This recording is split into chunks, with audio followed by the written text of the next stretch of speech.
When I was younger, I knew I was destined for great things. I knew I wouldn't have a normal life. I was very much thrown in the deep end quite quickly because of my knocked knees. I had to have surgery to improve that, which allowed me to get to my position now. I was in a new environment with a new physical ability. Before all of this happened, I wasn't really tested too much. When this happened, there was a shift in my mentality. And one thing I'm glad about is the fact that I maintained my faith.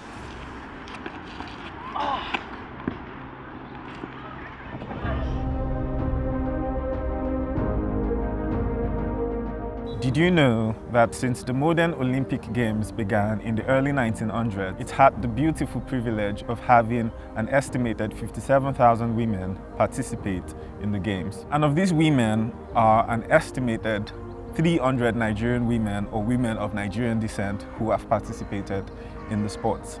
Furthermore, since the Paralympic Games began in the early 1960s, an estimated 16,000 women have participated in the sports. And of these numbers are about 50 Nigerian Paralympians who have participated in the Games. Hi, my name is Fope Adeola, and today we are going to meet a young Welsh Paralympian of Nigerian descent who just last year joined this league of extraordinary Nigerian women making waves in international sports.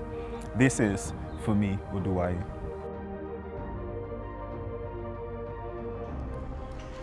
You're there. Yeah. So what's happening is then you start moving, this stays there.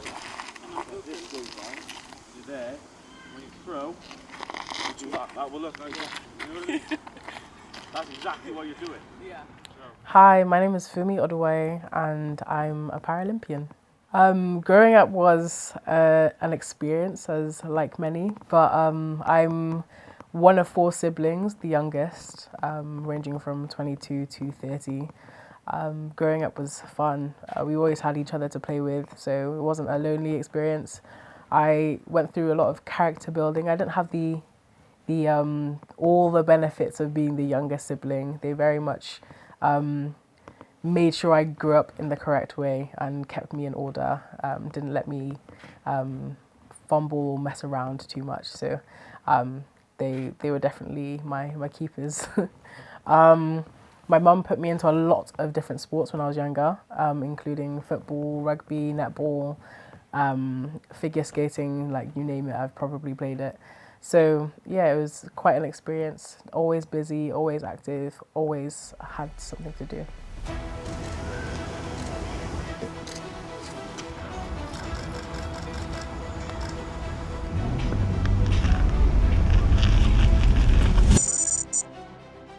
When I was younger, I knew I was destined for great things. I knew I wouldn't have a normal life.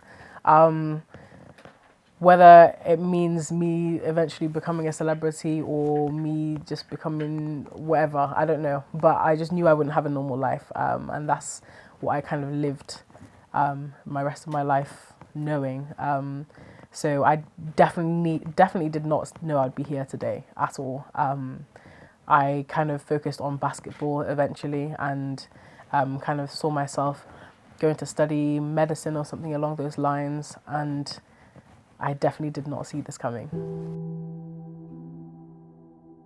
So genu valgum is also known as K-leg, is where my knees go in a bit, where it impacts my joints. So that's why I had the surgery in the first place. I used to play basketball, so that's where my journey started. But because of my knees, knocked knees, I had to have surgery to improve that so I can go on to play basketball properly. I was very much thrown in the deep end quite quickly. I was in a new environment with a new physical ability, and it was very chaotic at the start, but I finally just let God take the wheel. The surgeon made a mistake, so I was left with loads of different complications and had to have loads more surgeries, which allowed me to get to my position now, in the fact that one of my physios, her husband was a Paralympian and put me in contact with a few different people, and that's where I started throwing.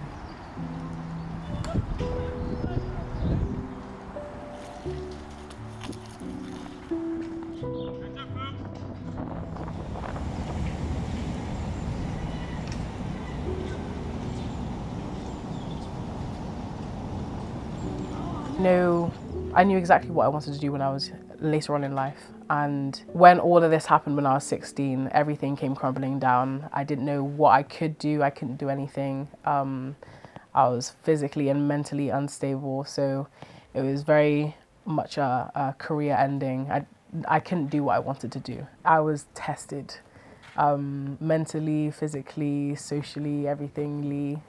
It was a very hard time for me, trying to trust in the Lord, trust in His plan, and trying to make sure that I keep my faith was hard. So one of the challenges that I faced was the fact that I'm new to the sport completely, not new to para athletics, or I'm just new to the sport in general. So going after it being introduced to the sport, trying to get used to my disability as well. Then a year and a half in, going to travel the world to compete in front of large crowds in large stadiums.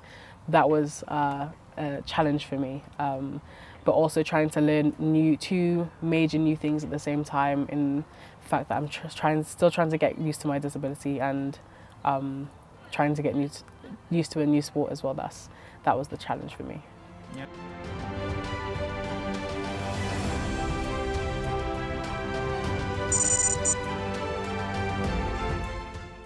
Like everyone's journey, my journey with God had its ups and downs.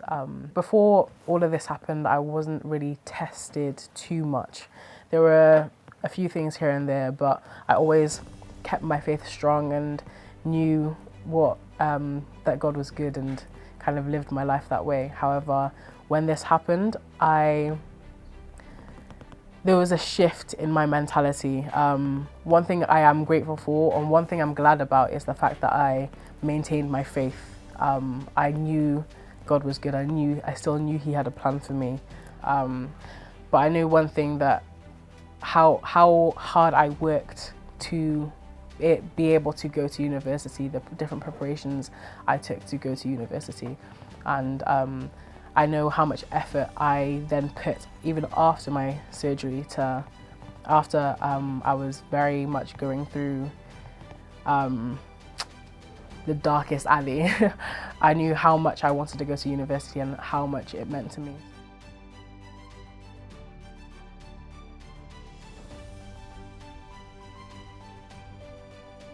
I started in University of Bristol. That was September, so I just came straight from Paris, the Paralympics, straight home, and then moved all my stuff in the day before lectures started. So it was a tight turnaround, and it was quite challenging, especially as I had just come back from Paris and I was more motivated than ever to get better at athletics. However, I underestimated how tough university was going to be. With the degree I'm taking, physiological science, it's quite a heavy content course. You have to go to a lot of lectures, especially for a first year, and then having to travel back from Bristol to Cardiff was like a very, very big challenge. But I had a lot of people around me to help me. One verse that stuck by me is John 13 verse 7, like God saying that I might not understand what He's doing now, but later I'll understand. And that kind of stuck with me. So it was very hard trying to keep my faith and trying to persevere through everything. Also, the famous Jeremiah 29:11, just keeping those two verses close to my heart kind of helped me. But obviously everything was wavering up and down because of everything that happened, and it was a struggle. It was very much a struggle, but I thank God that I'm here today, and if in everything, give God thanks. And I just know that my journey hasn't stopped here. There is a lot more to come, and there's a lot more of my journey that He's planned. So I'm just grateful.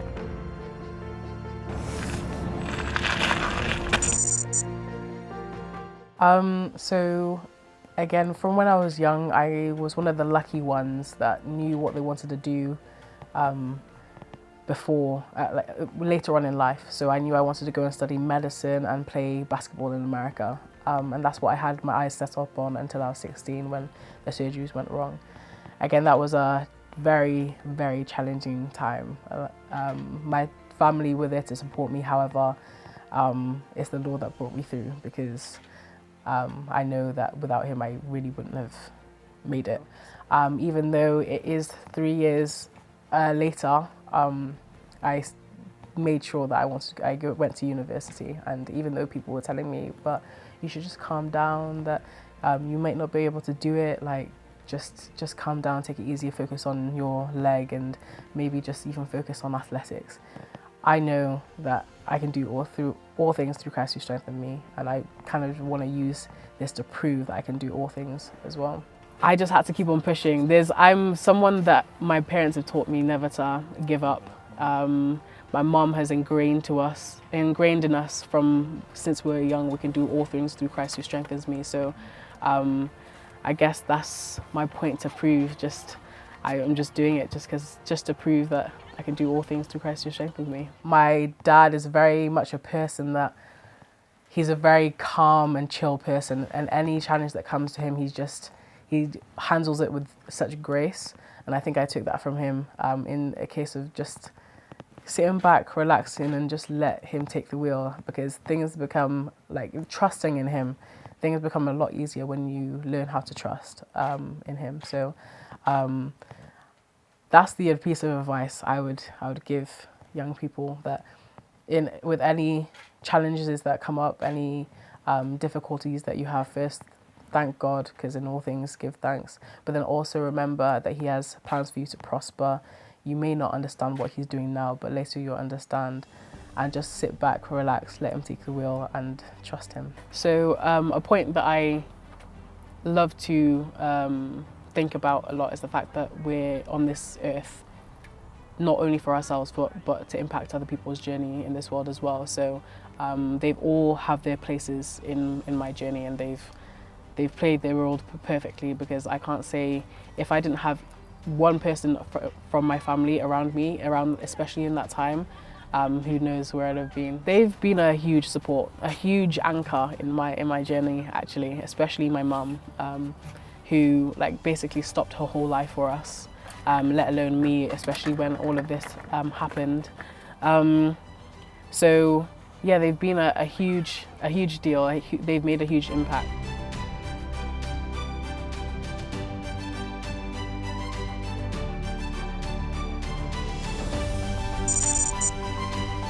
I had just started athletics, maybe a year and a half, almost 2 years in, and going into a stadium where you're competing in front of a huge crowd. That was my first international comp and my first major comp, so which was also in Paris, just before the Paralympics. So yeah, it was really good. I've never competed in front of that many people at that time before, so it was great getting the experience. And so close to home as well. I see sports as more of a vice for his plan for my life, to spread his word and spread his love as far as I can really. I feel like there are some times in my life where God has spoken through me to this person or that person, whether they're close or far to me. I feel like I will be used by him to reach people, whether I know them or not, and sport is just a vice to help me reach as many people as possible. So I think sport plays a major part in reaching out to people, and I pray that God uses me to reach those people where and when needed. Yes, so that was my first competition. That was World Championships in Paris 2023. And I was 20 centimetres off I came fourth in shot put, and I was 20 centimetres off third place, and which was really annoying because third place literally got my PB distance. So I feel like I could have got that, but again, it was my first major comp, so I think nerves got the best of me. Okay, so yes, the next Olympics is 2028, and I'm really looking forward to that. I've been looking forward to that Olympics more than the Paris Olympics. I don't. It's in America. It's because it's in America. Okay, yes, you got me. But also because I feel like I wasn't ready properly. I think that was a practice one for me. Again, I had only been doing athletics for 2 years when I went to Paris. So I think 6 years in, I could actually show some game rather than still guessing what technique I'm missing out on. So yeah, that's I'm really looking forward to LA. But before then, I've got World Championships in New Delhi this year, and Commonwealth Games next year, European. So I've still got things in between that I can work up to. So I'm just focusing on them short term before thinking long term, because otherwise I'll get a bit scared. Just like as an athlete, you prepare for the next major games, or you prepare for the next competition. You have to prepare and stay prepared for his coming, because he's coming soon. But all the challenges that you'll go through during that time as well is it's just also a reminder to remember that he sees everything that you're going through, and that he will come with his reward. He sees everything that you're doing and everything that you've gone through, and he's coming to give you your reward. So yeah. Yeah, but you didn't do so bad. That's crazy. And that's by the grace of God, because honestly, I really would not have got to the position I'm in today if it wasn't for him. The doors he opened that you wouldn't even know that were there. Yeah. Nigerians are some of the most brilliant, athletic, hardworking, creative people on the planet. And that's true in America, in Germany, in Canada, and especially here in the UK. The Overseas Fellowship of Nigerian Christians, OFNC, is one organization that brings such Nigerians together. And yes, it's to encourage each other in the Lord, but also to show what it means to be Nigerians, and that is to stand tall in the midst of crippling circumstances. Funmi Oduwaiye is one of those Nigerians who shows that very remarkable attribute. And today we've shined the light on her.